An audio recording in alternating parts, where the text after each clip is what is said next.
Hey guys, hope all is well with you. I appreciate you guys for checking out this video. Today I'll be talking about adulting. Specifically just things that I noticed after moving out of my parents' house and moving on from life after school. One thing that I noticed was how much food costs.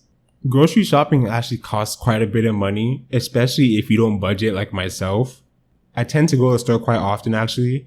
And because how often I go to the store, I actually find myself buying things that I wouldn't necessarily say I don't need, but I don't come with a grocery list. One thing that I would say is I probably should start making a grocery list. I go ahead and I buy things based off what I think I may eat in the future, and then it just sits there in my apartment. And the times that I do actually make a list to go grocery shopping with, after getting all the things, I notice that I spend a lot. Maybe it's just me, I don't know. The next thing I noticed is how much time making food actually takes, especially coming back from work. You have to sit down. Once you get home, you have to take out whatever you're going to make, actually make it, then wash the dishes, and then eat. Honestly, if you're making a decent enough meal or something that isn't fairly quick, that could take anywhere from an hour and a half total to do. And then coming back from work after you get out at like 5, and then having that hour commute, which is now at 6 o'clock, and then you make the food, and now it's 7:30. You eat your food, and then you only have like an hour and a half left before you have to go to bed at like 9 or 10. Because if you don't, you're going to be tired at work tomorrow. Man, making food just takes a lot of time.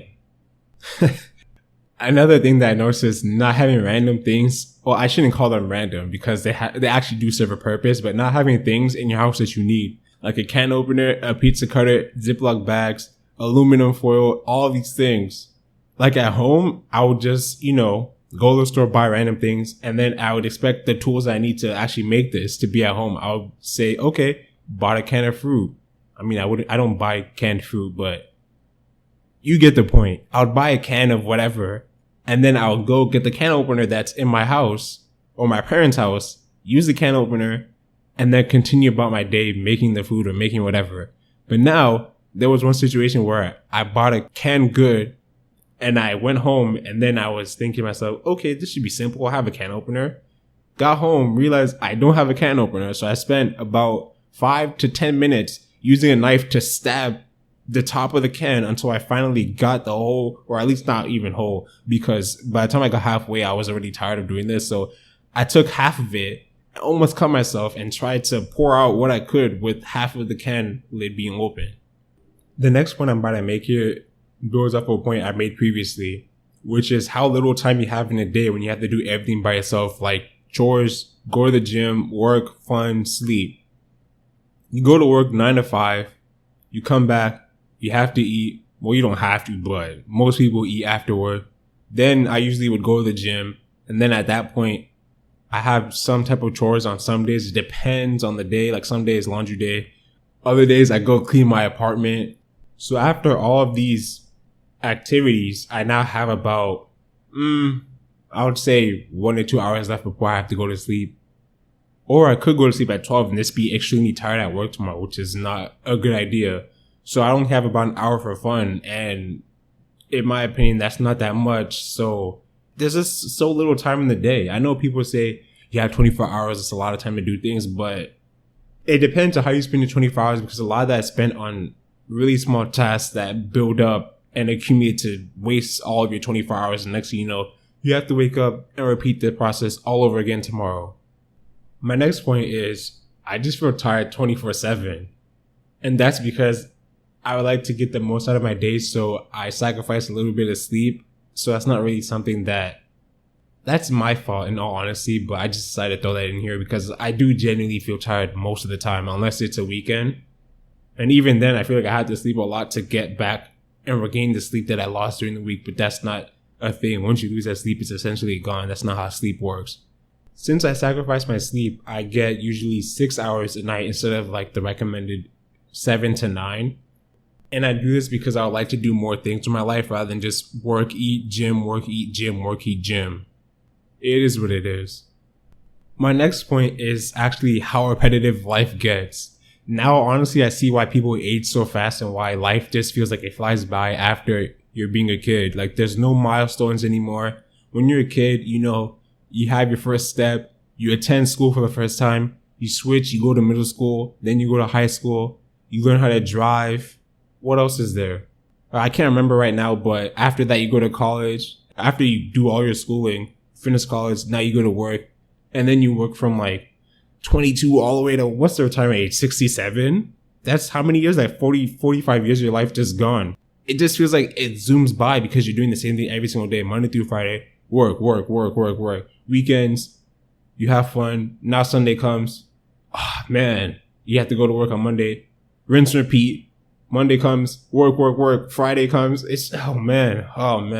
The next point I want to mention is that when I go to the store, things aren't in serving sizes of just one person, which leads to why things are expensive from my first point that I brought up in this video. When you go to the store, you can't just buy 1 to 2 bagels. That's not how it works. You buy 6 bagels. And let's say you don't even want bagels like that. You just want to have one bagel that specific day. And then you have another 5 bagels just sitting down in your kitchen, just rotting. And then next thing you know, you have to throw it away because it's past the expiration date and you see mold growing on it. And it has to go to the trash. That's a waste of money. I mean, there is situations where, let's say you go buy beef or chicken and you want to make that into something. You can make it and then have leftovers for like the next 3 to 4 days. But honestly, I don't feel like eating the same leftovers over and over every single night for dinner. Like, I like to change things up to an extent. I mean, I do like keeping things simple and not having to make a whole bunch of things, but that's not related to the point. Anyways, one thing that I just really hate, and this is due to me having phone anxiety, I just hate phone calls. I really hate phone calls. If I could do anything in my power to avoid making a phone call, I will do that. But scheduling appointments for anything, dentist, doctor, when you have to schedule an appointment with the phone, I hate that. Like, I really do. Like, why do we have to use phones? Like, we have technology. Why can't we just set up or have a portal where you can log in, register whatever you want to do, and then sign up for a specific date and time, and then you get a confirmation email that tells you, hey, you scheduled an appointment with this, and this. See you then with your time, date. You can add that to your calendar, anything, or everything, I should say. But no, we're still using phones. I just hate phones. Am I the only one? I just hate phone calls. I don't like being called. Like, I just get anxiety. Like, and the reason why I get anxiety is because it's always awkward. Like, you talk to someone on the phone and then you don't understand or you can't see their body language, so you don't know what type of context you're getting when you're talking to someone. Like, you can be saying something in person, for example, and you can see that their body language is not receiving that well, so you can switch it up and rephrase what you're saying, or you can see that they're receiving it well and continue what you're saying. But on the phone, all you hear is your voice. You can only go off of someone's voice, and that, I feel like, it just gives me anxiety. That's all I have to say. I don't like it. Another thing is that I had to replenish stuff like soap, toilet paper, and spices for food. All those things were replenished at my home, and now they're not. So I have to do that myself. I just never noticed that I have to replenish these things until I actually had to do it when I ran out of, what did I run out of? I think it was toilet paper. I was on my last roll, and then I realized that, I should probably go get some, and I just kept procrastinating, and then eventually I had to get some. Luckily, I didn't have to use the bathroom though, but I had to go get some, and it was just an annoyance. That was my fault though. This might be me specifically, but one thing I do is like a walkthrough of my apartment before I go to bed at night. So I'll go ahead, turn off everything, make sure that my stovetop is off, make sure not everything is in order pretty much. I'll make sure all my sinks are closed, the windows are shut, my door is locked. And yeah, that's just me though. I think that's just me. I feel like some people do that. Some people don't. It just depends on the type of person you are. Also, it takes a lot of work to keep an apartment clean. I'm not saying this like, I'm so lazy, I just want to live in filth. No, that's not what I'm saying. Like, I understand it takes work to clean, but I didn't realize how much work it took. Like, at home, the most I kept clean was my specific living space, and occasionally I just cracked my knuckles. But occasionally I'll do things like randomly vacuum the floor and just other things in the house.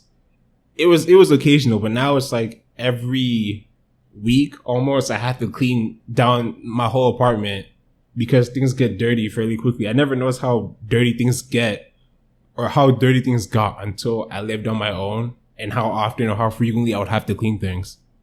I feel like y'all, I feel like you guys are gonna think I'm a dirty person for saying this, but that's not the case. I just noticed how much work it takes to keep things clean. That's all. And lastly, I hate taxes.